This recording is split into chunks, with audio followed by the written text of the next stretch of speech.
রেজাল্টটা দেখে হাত কেঁপে গেছিল, তাই না? পোর্টালে মার্কসটা দেখলে আর 1 সেকেন্ডে মনে হলো যে সব শেষ। ফোনে রিং হয়ে যাচ্ছে কিন্তু তুমি ধরছো না, কারণ তুমি জানো যে প্রথম প্রশ্নটাই আসবে যে কত পেয়েছো।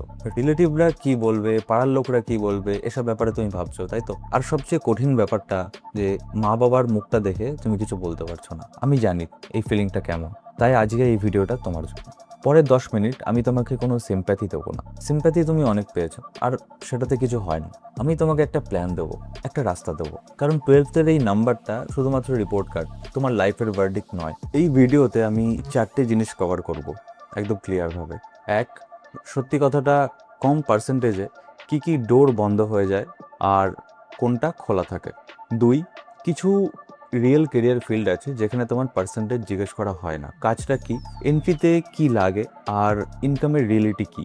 তিন, যে ভুলগুলো কম মার্কসের স্টুডেন্টরা এই সময় বেশি করে আর এই ভুলগুলো কেরিয়ারের থেকেও বেশি ক্ষতি করে। চার, আজ থেকে 90 দিনের অ্যাকশন প্ল্যান। আজ থেকে কি করবে স্টেপ বাই স্টেপ, লাস্ট পর্যন্ত থাকো, কারণ শেষের সেগমেন্টটা সব থেকে ইম্পর্টেন্ট আর সেটা তোমাকে কেউ বলে না।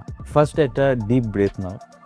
আর এখন আমি তোমাকে একটা সত্যি কথা বলবো, যেটা হয়তো কেউ বলবে না। কম মার্কসে সত্যি কিছু ডোর বন্ধ হয়ে যায়। আমি এটা লুকাবো না, কারণ মিথ্যে আশ্বাস দিয়ে আমি তোমার কোনো ক্ষতি করব। টপ গভর্নমেন্ট কলেজে কাট অফ 90%-এর ওপরে চলে যায়, সেটা একটা রিয়েলিটি। মেডিকেল বা ইঞ্জিনিয়ারিংয়ের জন্য এন্ট্রান্স এক্সাম লাগে আর সেগুলোর জন্য অনেক প্রিপারেশন দরকার হয়। কিছু গভর্নমেন্ট জবের এলিজিবিলিটিতে কিছু পার্সেন্টেজের ক্রাইটেরিয়া থাকে, বিশেষ করে সেন্ট্রাল সার্ভিসে। এই কথাটা সত্যি, আর এইটা অ্যাকসেপ্ট করাটা তোমার হচ্ছে প্রথম কাজ, কারণ যতক্ষণ তুমি এটা নিয়ে লড়বে ততক্ষণ তুমি সামনে তাকাতে পারবে না। এখন শোনো আসল কথাটা, এই বন্ধ ডোরগুলোর টোটাল কেরিয়ার পার্সেন্টেজ অনেক কম, কারণ ইন্ডিয়াতে হাজার হাজার কেরিয়ার পাথ আছে যেখানে তোমার মার্কশিটও দেখতে চায় না। কারণ ইন্ডিয়াতে জব মার্কেট গত 10 বছরে অনেক পাল্টেছে। আগে ছিল ডিগ্রি ইকোনমি আর এখন হয়েছে স্কিল ইকোনমি। আগে কোম্পানি দেখতো তুমি কোথায় পড়েছো, এখন দেখে তুমি কি বানাতে পারো। এই একটা লাইন মনে রাখো, এখন এমপ্লয়াররা প্রুফ চায়, পেপার নয়। এই চেঞ্জটা কেন হলো একবার ভেবে দেখো। তুমি দিনে কত ঘন্টা স্ক্রিনের সামনে থাকো? 2 ঘন্টা, 3 ঘন্টা, তার বেশি? YouTube, Instagram, OTT platform, mobile game, এই সব কিছু কেউ না কেউ বানাচ্ছে। এই কন্টেন্টগুলো বানাচ্ছে animator, VFX artist, game designer, motion designer, UI designer. আর এই ইন্ডাস্ট্রিতে কাজের পরিমাণ এত বাড়ছে যে কোম্পানিগুলোর সময় নেই তোমার মার্কশিট ঘাটার। একটা ছোট জিনিস খেয়াল করো, ওটিটি মুভিজের এন্ডে যে ক্রেডিটসগুলো থাকে সেগুলো দেখো, সেখানে দেখবে কত আর্টিস্ট ওখানে কাজ করেছে, কিন্তু তারা কিন্তু সবাই একজন স্টুডেন্টই ছিল। এই ইন্ডাস্ট্রিতে ইন্টারভিউটা একদম আলাদা রকম হয়। তারা তোমার শরীর দেখে, তোমার ফাইল ওপেন করে দেখে, তোমার লেয়ারগুলো দেখে। তারা জিজ্ঞেস করে তুমি এটা বানিয়েছো, কিভাবে বানালে আর কি বানাতে পারো। কেউ জিজ্ঞেস করে না যে তুমি ফিজিক্সে কত পেয়েছিলে। আর ইন্ডাস্ট্রিতে এটা রোজই হয়। এখন আমি 6টা ফিল্ড পয়েন্ট আউট করব আর প্রত্যেকটাতে 3টে জিনিস বলবো। কাজটা কি, এন্ট্রিতে কি লাগে আর গ্রোথটা কেমন। এক, 3D অ্যানিমেশন আর VFX. Movie, web series, OTT show, ad film, প্রত্যেকটাতেই ভিএফএক্স লাগে। একটা এক্সাম্পল দিই, যে বিগেস্ট সিনটা তুমি বড় স্ক্রিনে দেখো সেটা কিন্তু আর্টিস্টরা একটা রুমে বসে বানায় কম্পিউটারে। এই কাজে তুমি হতে পারো 3D modeler, character artist, 3D animator, lighting artist বা কম্পোজিটার। আর এন্ট্রিতে কি লাগে? 12 পাসের সার্টিফিকেট আর শেখার ইচ্ছা। আর ড্রয়িং না জানলেও চলবে, অনেক ভালো 3D আর্টিস্ট আছে যারা স্কেচ জানে না। সফটওয়্যার আর অবজারভেশন টাইম ম্যাটার করে।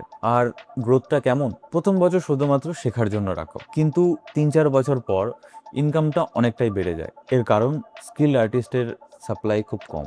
দুই, গেম আর্ট আর গেম ডিজাইন। তোমার গেম খেলতে যদি ভালো লাগে তো এই গেমটাও একটা কেরিয়ার হতে পারে। ইন্ডিয়াতে গেম ইন্ডাস্ট্রি র্যাপিডলি বাড়ছে, নতুন নতুন স্টুডিও খুলছে, টিম বাড়ছে। আর ইন্ডিয়াতেও গ্লোবালি গেমের কাজ হচ্ছে।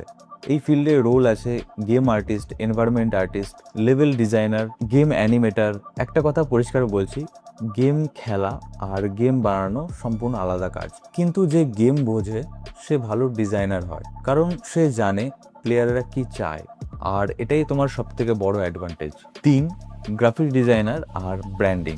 প্রত্যেকটা বিজনেসের ভিজুয়াল দরকার, যেমন logo, business card, banner, brochure, menu card, website, পাড়ার ছোট দোকান থেকে শুরু করে বড় কর্পোরেট সবার দরকার। আর এই দরকারটা কখনো শেষ হবে না।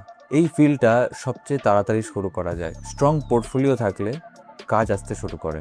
আর এখানে তোমার দুটো অপশন, ফুল টাইম আর ফ্রিল্যান্স।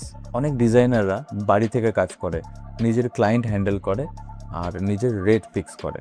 4, ভিডিও এডিটিং আর মোশন গ্রাফিক্স। এই ফিল্ডটা এখন সবচেয়ে ফাস্ট বাড়ছে আর আমি বিশেষ করে এটা হাইলাইট করব। প্রতিটা ক্রিয়েটার, ব্র্যান্ড আর বিজনেসকে নিজের ভিডিও বানাতে হয়, আর ভিডিও বানাতে এডিটার লাগে। Reels, YouTube, ad, product video, motion graphics, এইসব জিনিসগুলোর ডিমান্ড এখন হিউজ। এই ফিল্ডে তোমার টাইমলাইন সেন্সটা ম্যাটার করে, কারণ কোন ফ্রেমে কাট হবে, কোথায় মিউজিক উঠবে আর কোথায় পজ হবে। আর একটা বড় অ্যাডভান্টেজ, এই কাজটা রিমোটলি করা যেতে পারে। তুমি কলকাতাতে বসে মুম্বাই বা বিদেশের ক্লায়েন্টকেও হ্যান্ডেল করতে পারো। 5, ইউআই আর ইউএক্স ডিজাইনার। প্রত্যেকটা অ্যাপ, প্রত্যেকটা ওয়েবসাইট কেউ ডিজাইন করছে। বাটন কোথায় বসবে, কালার কি হবে, ইউজাররা এক স্ক্রিন থেকে আরেক স্ক্রিনে কি করে যাবে, এই পুরোটাই হচ্ছে একটা প্রফেশন। এই ফিল্ডে লজিক আর ক্রিয়েটিভিটি দুটোই লাগে। তুমি যদি ভাবো যে মানুষ কিভাবে ভাবে, তাহলে এই কাজটা তোমার জন্য। এই ফিল্ডের demand tech company, hospital, bank, startup সব জায়গাতেই আছে, কারণ সবার অ্যাপ আছে। 6, ওয়েব ডিজাইন আর কম্পিউটার অ্যাপ্লিকেশন। যদি তুমি একটা ডিগ্রিও চাও সাথে, তাহলে এই রাস্তাটা আছে। অনেক কলেজে বিসিএ বা কম্পিউটার অ্যাপ্লিকেশনে কম পার্সেন্টেজেও অ্যাডমিশন হয়ে যায়। ডিস্টেন্স এডুকেশনেরও অপশান আছে। কিন্তু একটা কথা মনে রাখো যে ডিগ্রিটা শুধুমাত্র একটা পেপার, সাথে তোমার স্কিলও লাগবে। ওয়েব ডিজাইন, কোডিং বেসিক্স আর ডেটাবেস, এই স্কিলগুলো শিখে রাখলে ডিগ্রিটা ভ্যালু পায়। এখন এই পার্টটা মন দিয়ে শোনো, কারণ রেজাল্টের পর স্টুডেন্টরা যে 3টে ভুল সবচেয়ে বেশি করে, সেটা মার্কসের থেকে বেশি ক্ষতি করে। প্রথম ভুল, নিজেকে ঘরে বন্ধ করে দেওয়া। দ্বিতীয় ভুল, অন্যের চয়েসে অ্যাডমিশন নেওয়া। আর তৃতীয় ভুল, যেটা সবচেয়ে কমন, পুরো একটা বছর নষ্ট করে দেওয়া। ইমপ্রুভমেন্ট এক্সাম খারাপ না, কিন্তু যদি কোনো প্ল্যান না থাকে তাহলে শুধু একটা বছর দিন। এই 3টে ভুলে একটা জিনিস কমন, ডিসিশনটা তুমি নিচ্ছ না, সময় তোমার হয়ে ডিসিশন নিয়ে নিচ্ছে। এই সেগমেন্টটা আমি মা বাবার জন্য রাখছি। এই পার্টটা তুমি তাদের দেখাবে। আমি জানি তোমার মাথায় 3টে প্রশ্ন ঘুরছে। প্রথম, যে আমি মা বাবাকে কি বলবো। ইমোশন দিয়ে বুঝিও না, ডেটা দিয়ে বোঝাও। তাদের দেখাও এই ইন্ডাস্ট্রিতে কারা কাজ করছে, কোন কোম্পানিতে কাজ করছে আর কিরকম কাজ বেরোয়। কোনো ইনস্টিটিউটে তাদের নিয়ে যাও, কারণ স্টুডেন্টদের কাজ তারা নিজের চোখে দেখলে জিনিসটা অনেক সহজ হয়। বাবা মা তোমার উপর বিশ্বাস করতে চায়, কিন্তু তার সাথে তারা একটা সিকিউরিটিও চায়। দ্বিতীয় প্রশ্ন, এই ফিল্ডে স্টেবিলিটি আছে তো? সত্যি বলছি, বিগিনিংয়ে স্ট্রাগল থাকে, কিন্তু প্রথম একটা বছর তুমি শুধুমাত্র শেখার জন্য দাও। একবার স্কিলটা ঠিক হয়ে গেলে কাজের অভাব হয় না, কারণ কন্টেন্ট কখনো বন্ধ হবে না। তৃতীয় প্রশ্ন, আমি তো ক্রিয়েটিভ না। এই ভুল ধারণাটা ছাড়ো, কারণ ক্রিয়েটিভিটি একটা মাসেল, তুমি যত প্র্যাকটিস করবে তত বাড়বে। কেউ জন্ম থেকে অ্যানিমেটর হয়ে জন্মায় না। যে কোনো আর্টিস্টদের প্রথম কাজ খারাপই ছিল, কিন্তু তারা সেখানে থামেন। এখন একদম প্র্যাকটিক্যাল কথা, আজ থেকে পরের 90 দিন পর্যন্ত কি করবে। প্রথম 25 দিন রেজাল্টটা অ্যাকসেপ্ট করো, ঘরে নিজেকে বন্ধ করে রাখবে না, আর 3টে ফিল্ড বেছে নাও যা তোমাকে ইন্টারেস্ট করে।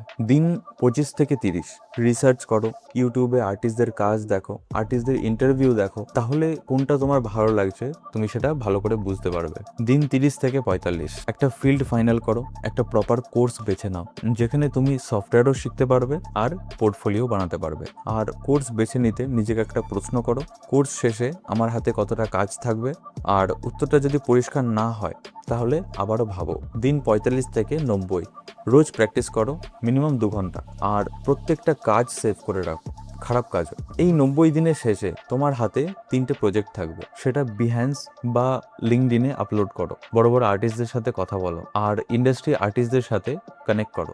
একটা কমেন্ট করো বা একটা মেসেজ করো, এগুলো থেকেও তুমি তাদের ফিডব্যাক পাবে, আবার কাজও পেতে পারো। এখন বলি শেষের কথাটা, আর এটা হয়তো সব থেকে ইম্পর্টেন্ট। আজকের দুনিয়ায় তোমার পোর্টফোলিওটাই হচ্ছে তোমার রিপোর্ট কার্ড। মার্কশিটটা একবার ছাপা হয়, তারপর আর বদলায় না, কিন্তু তোমার পোর্টফোলিও প্রতিদিন বদলায়, প্রতিদিন ভালো হয়।